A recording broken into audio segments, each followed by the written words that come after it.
July 12, 1943. The Bay of Biscay, stretched beneath a sky the color of cold iron, the waves curling like molten glass. On the conning tower of U-441, Marine Stab Czars Dr. Paul Pfaffinger gripped the rail with white-knuckled hands. He had spent his life tending the wounded, not commanding death. Below him, the diesel engines hummed a slow mechanical heartbeat. Above, 3 RAF bow fighters tore through the afternoon haze, their cannons vomiting fire and steel, cutting the world into shards of smoke and flame. Captain Lieutenant Klaus Hartmann, the vessel's commanding officer, stood at the helm, eyes scanning the horizon. In less than a heartbeat, shrapnel tore through the bridge plating and Hartmann collapsed, blood spreading across the deck like dark ink on parchment. The diving alarm never sounded. The drills, the careful choreography of survival that had saved hundreds of submarines, were meaningless now. In 30 seconds, 10 men would die, 13 more wounded, and every officer aboard incapacitated. The responsibility of life and death fell entirely on a man whose entire naval experience had been treating injuries, not issuing orders that could kill or save scores of men. Pfaffinger's mind raced. The submarine, crippled and vulnerable, was surrounded by enemy aircraft, the sky a trap. He had to navigate a vessel designed for stealth through a gauntlet of destruction, with no training in combat. 4 months earlier, in February 1943, U-boats could still detect approaching aircraft with MTOC's radar, receivers and submerge, to safety with seconds to spare. By July, death no longer announced itself. The window between detection and annihilation had shrunk. From minutes to a heartbeat, every second counted. Too slow, and the consequences were fatal. The statistics of this transformation tell a brutal story. In 1942, German U-boats sank 1,094. Merchant ships totaling 7.8 million tons while losing only 87. Submarinese, a deadly efficiency that had brought Britain to the brink of starvation. A year later, the tides reversed. In May 1943 alone, the Allies destroyed 41 U-boats while losing only 34 merchant vessels. The hunter had become the hunted. Admiral Karl Dönitz, commander of the U-boat force, withdrew his submarines from the North Atlantic on May 24th, conceding defeat in a war fought in seconds. The collapse was not the result of courage or lack thereof. It was the consequence of a technological arms race. The Type 7 U-boat, backbone of Germany's fleet, could execute a crash dive in 20 to 30 seconds under ideal conditions. But ideal conditions no longer existed. In March 1943, the Allies introduced centimetric radar, invisible to German detection equipment. The once reliable margin of safety evaporated. The first warning of this new reality came in the Caribbean on August 27, 1942. OBLT Zuri Hans, Hesse aboard U-94, watched calm skies, instruments silent. The MTOC's radar detector, French-made and once reliable, did not register the incoming threat. Then the drone of aircraft engines cut through the quiet. The crew scrambled. Less than 15 seconds passed between sighting an American PBY, Catalina, and the order to crash dive. 15 seconds was not enough. 4 650-pound depth charges exploded around the boat, crushing the pressure hull. Lieutenant Gordon Fist of VP-92, attacking from directly aft, had exploited the submarine's blind spot. His report was simple. Target attempted crash dive, but was too late. Those words would define submarine warfare for the next 3 years. U-boat doctrine had once provided comfort. 4 lookouts scanned the sky and sea, spotting aircraft 8 to 10 miles away, providing 3 to 4 minutes of warning. Kapitänleutnant Vera Hartenstein of U-156 demonstrated its effectiveness in the South Atlantic. His diaries recount a typical encounter. Aircraft spotted at 8 miles. Alarm sounded. Depth charges exploded 90 seconds after submergence. Survival was a matter of choreography and timing. By early 1943, this buffer had disappeared. Allied radar and illumination technologies, coupled with aggressive patrol tactics, compressed the response time to mere seconds. U-boats no longer had the luxury of calculated dives. The Bay of Biscay became what the crews called the Valley of Death. Submarines that had once surfaced freely now crawled beneath the waves for hours each day, surfacing only briefly to charge batteries, knowing that exposure meant near certain attack. The introduction of new weapons compounded the peril. The Mark 24 Fido acoustic homing torpedo, dropped from as low as 200 feet at speeds of up to 120 knots, pursued the distinctive signature of U-boat propellers, punishing crews who had successfully submerged beyond conventional weapons. Once thought invincible, the U-boats faced hunters capable of seeing them when they could not see back. Some commanders clung to denial. Reports of undetectable radar seemed impossible to German scientists and officers. Admiral Donitz himself initially refused to accept the evidence, yet the losses mounted. By May 1943, U-boats leaving French ports faced waves of aircraft with centimetric radar, lee lights, and acoustic torpedoes, waiting to crush the once feared hunter. The psychological toll was devastating. Crews that had sung songs of victory now whispered prayers in the dark, naming their vessels iron coffins. Dr. Paul Pfaffinger's extraordinary leadership during the July 12th attack encapsulates the human dimension of this technological upheaval.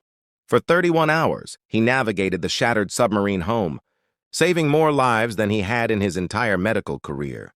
In interviews decades later, he recalled the seconds between life and death, 5, maybe 10. "We had perhaps 5 seconds when those bow fighters attacked," he said. 5 seconds that meant everything, and then nothing at all. By 1944, the operational reality was grim. The statistical life expectancy for a U-boat crewman was 3 patrols. Of 40,000 men who served, 28,000 would die, a 70% casualty rate, the highest in any service during the war. The crash dive, once a marvel of tactical engineering, had become a ritual of desperation. Every maneuver had to be executed with machine-like precision. Too steep, and battery acid could spill, releasing chlorine gas. Too shallow, and depth charges would crush the hull. Even the snorkel, allowing submarines to run diesel engines while submerged, introduced new vulnerabilities. Speed was reduced, exhaust became visible, and the noise of engines betrayed positions to enemy sonar. The human stories within these statistics are unforgettable. Survivors like Herbert Werner, who lived through 5 patrols and later chronicled them in iron coffins, described measuring their lives in seconds, the moments between detection and annihilation. Crews manned anti-aircraft guns knowing they couldn't win. Air crews dropped life rafts to their foes, acknowledging shared humanity amid mechanized slaughter. Technology had reshaped the battlefield, but courage and dignity persisted in those fleeting, desperate seconds. The strategic implications were clear. U-boats could no longer coordinate wolfpack attacks. Commerce raiding became impossible when submarines spent most of their time submerged at minimal speed. The Allies' victory was methodical, industrial, and technological. Laboratories, factories, and code-breaking rooms, not acts of individual heroism at sea, determined the course of the Battle of the Atlantic. By late 1943, the transformation was total. The hunter had become prey, Germany's elite naval weapon. Once the terror of the Atlantic was reduced to survival exercises, its men haunted by the knowledge that each second counted, and that those seconds were disappearing forever. U-995, the last Type 7 U-boat, now rests as a memorial near Kiel. Visitors can walk through the narrow corridors where young men counted seconds between life and death. A plaque commemorates the 28,000 who never returned. The story of the U-boat crash dive window is a study in the brutal arithmetic of technological warfare, a system that thrived on a narrow margin of time was obliterated when that margin vanished. In the quiet aftermath of July 12, 1943, Dr. Paul Pfaffinger's calm hands guided a crippled submarine through the Bay of Biscay. Around him, men clung to life amid smoke, fire, and the relentless hum of machinery. Across the Atlantic, codebreakers and radar operators had redefined the calculus of survival. The seconds that once saved lives were gone. The months after May 1943 were marked not by battles of valor, but by the quiet, unrelenting arithmetic of attrition. The Atlantic, once a stage for daring patrols and wolf-pack tactics, had transformed into a theater of inevitability. Submarines that had once slipped beneath the waves like ghosts were now hunted as methodically as deer in a clearing, their every maneuver anticipated, timed, and countered by technology and intelligence working in concert. In a dimly lit room at Bletchley Park, maps glowed under trembling hands, as if the paper itself feared the decisions written upon it. Cryptanalysts traced German patrol routes, decoded U-boat signals, and fed the information to Allied commanders in near real time. Each intercepted message altered the calculus of survival for thousands of men. Thousands of miles away, ultra-intelligence had become the silent predator, a ghostly presence that reshaped the oceanic battlefield without ever firing a shot. For the men of the U-boat force, invisible hands now directed the tide. Meanwhile, in the Allied airfields of Newfoundland and Jacksonville, crews trained obsessively. Flight paths were calculated to shave seconds. Timing approaches to exploit the narrowing margin for crash dives. Squadron leaders throttled engines to mimic distance, then surged forward at the final moment. Using psychological deception as ruthlessly as any torpedo, the ocean itself seemed to bend beneath this precision, turning the once proud hunters into predictable prey. Even in the command bunkers of the Kriegsmarine, the psychological impact was palpable. Admiral Karl Dönitz, who had once overseen a fleet that struck fear across the Atlantic, now faced reports that defied comprehension. U-boats were being attacked without warning, radar devices failed, and the tactics that had once ensured survival were now obsolete. His diaries from this period reveal skepticism, frustration, and a growing sense of inevitability. Officers dismissed early warnings as equipment malfunctions or inexperienced crews, but the losses mounted relentlessly. By the autumn of 1943, even the most optimistic commanders had accepted that the technological battle was lost. At sea, the human cost was profound. Crews who had once sung in the moonlight now whispered prayers in the confined metal corridors. The U-boat, once a vessel of mastery, became a tomb of anxiety. Every sonar ping, every distant engine roar, became a heartbeat to measure against mortality. The Type 7, designed for efficiency, now trapped men in claustrophobic tension, forcing them to measure life in seconds. The crash dive, a maneuver once executed with confidence, had become a ritual of desperation. One misstep, a delay of a single second, and the consequences were fatal. In June 1943, the USS Bogues Air Group executed coordinated Lee Light attacks across the Bay of Biscay. Submarines that had survived years of patrols were caught in relentless sequences of illumination, strafing, and torpedo runs. On June 8th, U-78 remained on the surface under continuous attack for more than 30 minutes. Crew members manned anti-aircraft guns, a futile gesture against overwhelming force, while others prepared for an emergency dive that might never succeed. 7 crewmen were wounded and the submarine barely survived. Across the Atlantic, identical scenes unfolded repeatedly, a grim choreography of destruction. The technological compression of time had created new patterns of psychological trauma. Survivors described their lives in terms of seconds moments between detection and annihilation. Herbert Werner, who endured 5 patrols, recounted the obsessive calculations, the constant awareness that even a perfect crash dive could only delay the inevitable. "We measured our lives in seconds," he wrote. "The seconds between detection and death. Those seconds were everything. And then they were nothing. For men like Werner, and for Dr. Pfaffinger, who had shepherded U-441 to safety, the mind never relaxed. Sleep became a battlefield of its own. Nightmares of alarms, smoke, and water rising in the confined hull persisted for decades.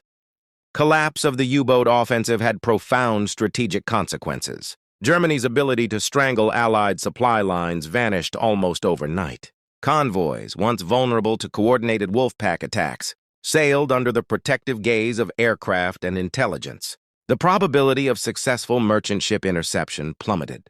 In May 1943, the convoy ONS-5 faced 17 U-boats over 3 days. 6 were sunk, 11 damaged, and not a single merchant vessel was lost.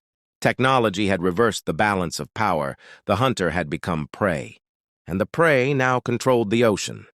This transformation was mirrored in the Allied approach. Aircraft could now operate from mid-ocean escort carriers, projecting power far beyond previous limits. Patrol squadrons refined attack procedures until every movement was calculated in seconds. Ultra-intelligence allowed precise positioning, while Lee Light illumination ensured that submarines could no longer hide beneath the darkness. By 1943, an American air crew could detect, approach, and attack a U-boat in less than 30 seconds, reducing the once comfortable crash dive window to a fatal constraint. even beyond immediate survival. These technological advances reshaped leadership psychology. German officers, trained to operate with the assurance of minutes, now faced constant uncertainty. Decisions were made under duress, often with incomplete information, and with survival probabilities eroding with every patrol. Donitz's attempts to counteract the new reality, ordering surface engagements or converting Type 7 boats into anti-aircraft platforms were futile. U-441's experience on July 12th had already demonstrated the limits of human improvisation in the face of overwhelming technological force. Yet within this maelstrom, acts of humanity persisted. Survivors recount moments when American crews dropped life rafts to U-boat sailors, or when men remained at their posts despite knowing their odds were zero. Courage, determination, and professionalism remained. But the framework of survival had been fundamentally altered.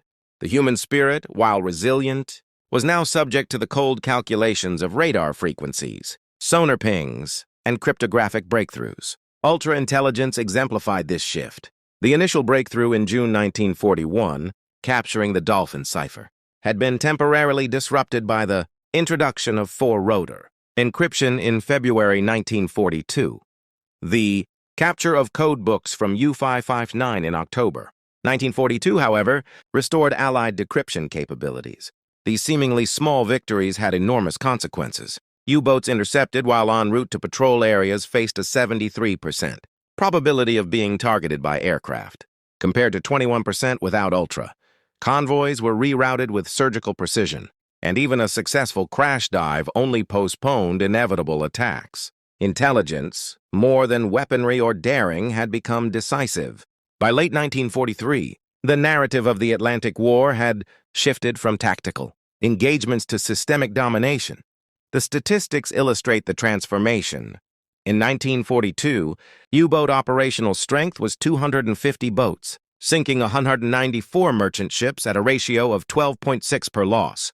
By 1943, operational boats increased to 425, but losses rose to 258, sinking only 363 ships, a ratio of 1.4 per loss. By 1944, 375 operational boats sank 132 ships but lost 344, a ratio of 0.38 per loss.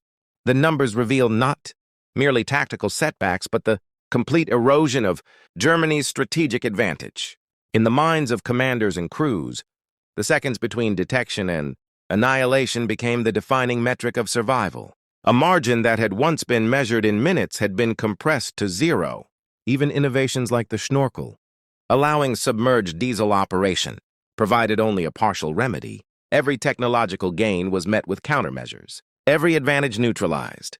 By the autumn of 1943, the psychological and operational collapse of the U-boat force was complete. This narrative underscores a fundamental truth of modern warfare. Technological margins are temporary. Systems built on narrow temporal or operational windows remain inherently vulnerable to disruption. The U-boat force entered the war confident in their ability to disappear beneath the waves, but the removal of even a few critical seconds transformed them from predators into prey. The lessons of the Atlantic are studied not just for history, but for strategy, engineering, and psychology. Contemporary military systems, from stealth aircraft to cyber operations, face the same principle. Advantages exist only until a counter is discovered, and every success is provisional. Yet within the cold calculus, humanity endured. Dr. Pfaffinger's hands guided a crippled submarine home. Crews faced overwhelming odds with quiet courage. Air crews dropped life rafts to their foes. Moments of dignity and honor persisted amid the mechanized chaos, even as technology dictated the ultimate outcome. The Atlantic won not on the heroism of a single battle, but in laboratories, airfields, and code rooms became a testament to the interplay of innovation, perseverance, and human resilience. By 1944, the Atlantic had become a graveyard of metal and memory. The ocean's surface, once the hunting grounds of Germany's elite submarine force, now reflected a new order. Dominance dictated not by courage, cunning, or seamanship, but by intelligence, technology, and the unyielding precision of timing. The men who had sailed into that arena with confidence now confronted a quiet, relentless reckoning. Survival was no longer a matter of skill alone. It had become a calculus of probability, of fractions of seconds measured against the inexorable advance of Allied innovation. Survivors carried these seconds in their minds long after the ocean had released them. Herbert Werner, who had endured 5 patrols, spoke of the obsessive awareness of every moment, every signal, every engine hum. We measured our lives in seconds, he remembered, and those seconds became our universe. Life was contained within them, and death arrived when they vanished. Sleep offered no reprieve. Nightmares replayed the alarms. The smell of diesel and cordite, the hissing of water filling a sinking hull. Memories of shipmates lost in moments too fast to comprehend haunted every waking thought. Yet amid this devastation, traces of humanity persisted. American air crews rescued wounded U-boat sailors, crews shared resources, and men remained at their posts even when survival seemed impossible. These acts, ephemeral and unspectacular, illuminated the enduring dignity that survived the mechanization of war. Courage, while rendered secondary to technology, remained a human constant. Even in the iron confines of a submarine under relentless attack, the instinct to preserve life and honor persisted.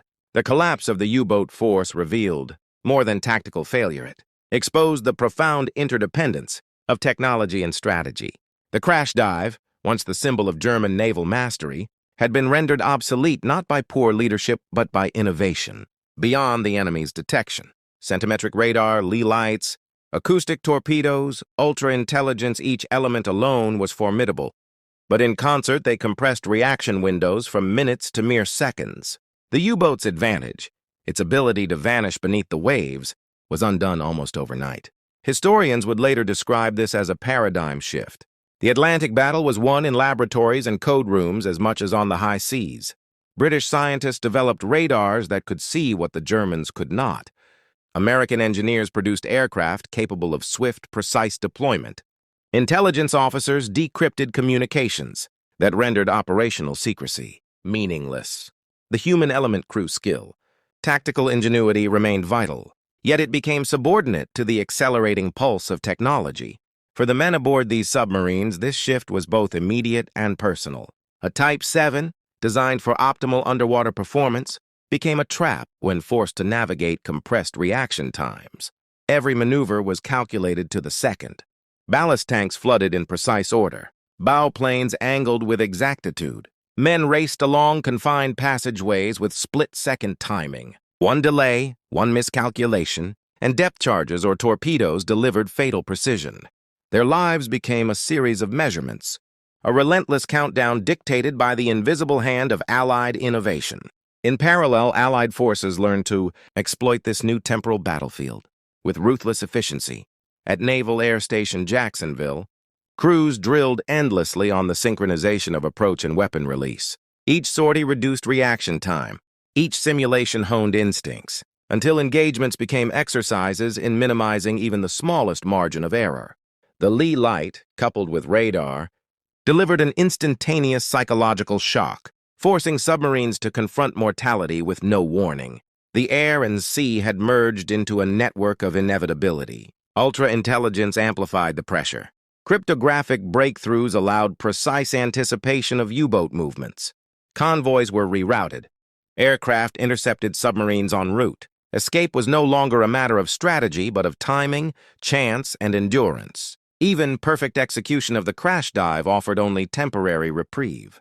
The men of the U-boat force found themselves trapped in a cycle of survival punctuated by inevitable loss, their operational freedom gradually stripped away by the invisible architecture of Allied superiority. The human toll was staggering. Of 40,000 men who served in the U-boat force, 28,000 would never return, a 70% casualty rate. Entire generations of sailors, trained for strategic dominance and technical proficiency, were extinguished in a war defined by the compression of seconds. The psychological consequences endured for decades. Veterans suffered from insomnia, panic, and recurring nightmares. Some, like Dr. Paul Faffinger, reflected that saving lives aboard a crippled submarine required more courage than any battlefield encounter, as every decision carried the weight of mortal consequence measured in seconds. Yet in this narrative of loss, the Atlantic offered lessons beyond mortality.